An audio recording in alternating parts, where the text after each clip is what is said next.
This is Lesson 26.3, An Emerging Consumer Society. How did consumer society change everyday life? College Board Topic 6.3, Second Wave Industrialization and its Effects. Explain how industrialization influenced economic and political development throughout the period from 1815 to 1914. And as usual, I've been saying this lately, we're going to go beyond that by quite a few years. The heightened consumerism developed as a result of the Second Industrial Revolution. Industrialization and mass marketing increased both the production and the demand for a new range of consumer goods, including clothing, processed foods, and labor-saving devices, and creating more leisure opportunities. Places: Europe, United States, 1880 to about 1940, and those numbers are kind of soft. Key people of an emerging consumer society: Sergei Eisenstein, Guglielmo Marconi, Fritz Lang, Lev Kuleshov, and Leni Riefenstahl. Key concepts of an emerging consumer society: mass culture, consumer culture, the modern girl, the fireside chat, and the vacuum tube. Intro: the providing of goods and services by businesses and the consuming of those goods and services by customers underwent radical transformation at this time, including things like credit, retail, and advertising. These methods helped to reach more people with more mass-produced goods. Commercial entertainment consumed more leisure time, such as movies and radio. Mass culture, what is it? It's the set of ideas and values that arise when people are exposed to the same set of information repeatedly.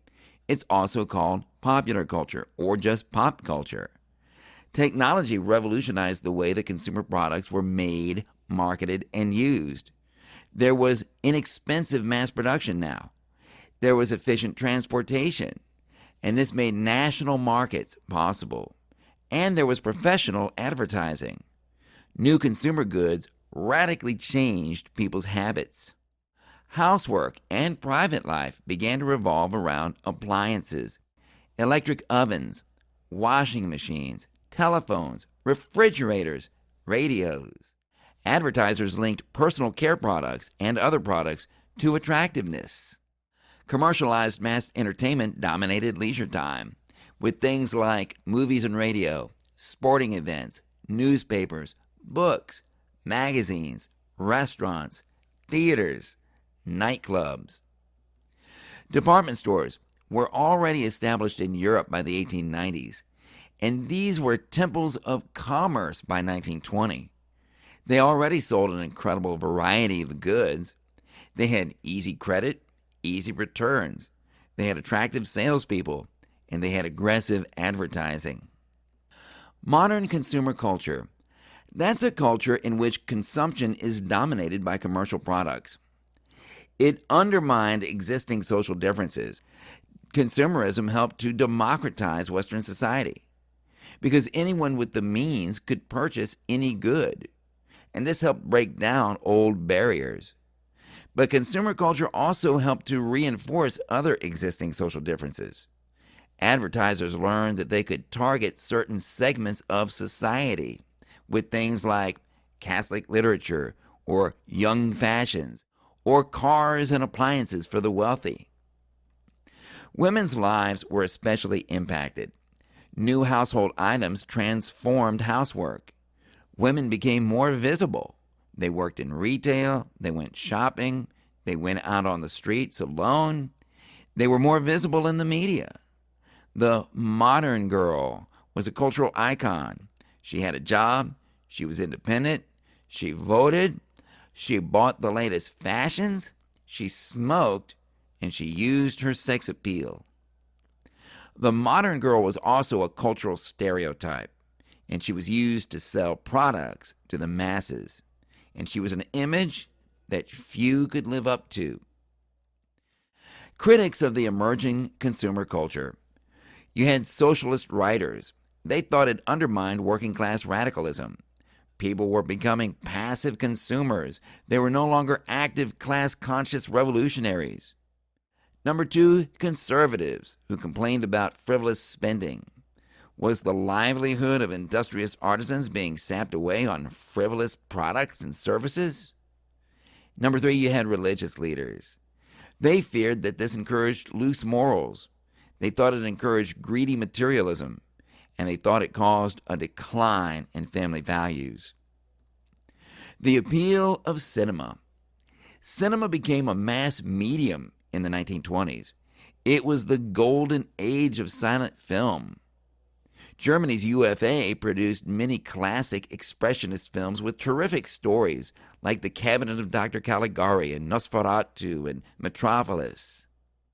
Here are some YouTube links that you might want to check out to Metropolis, Way Down East, and Buster Keaton's The General.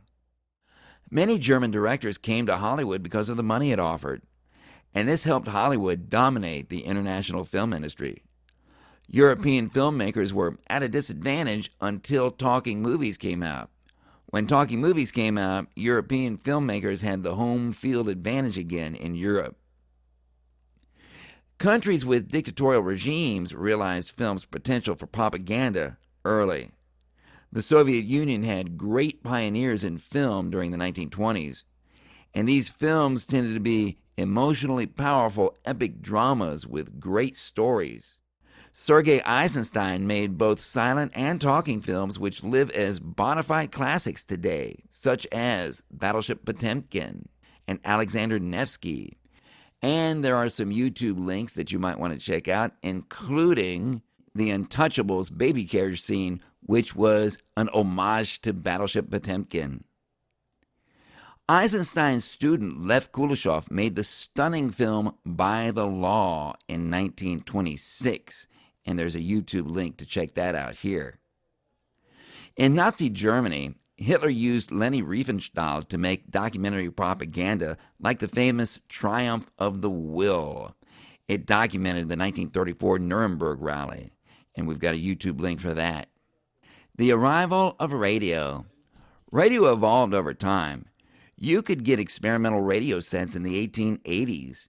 These were made by the Italian Guglielmo Marconi. In 1904, the vacuum tube made the transmission of voices and music available. And in the 1920s, you had the first transmission of news and public events in Great Britain and the U.S. Broadcasting networks came out quickly after that. In the U.S., these were privately owned. In Europe, they were government-run. In Britain, the BBC was an independent public corporation, and by the late 1930s, almost every household had a radio. Radio was also a propaganda tool. Hitler and Mussolini had direct control over the radio waves. The Nazis produced an affordable, reliable radio and made sure that every household had one. Both FDR and the British Prime Minister, Stanley Baldwin, used the fireside chat over the radio to communicate directly to the listener and increase their popularity.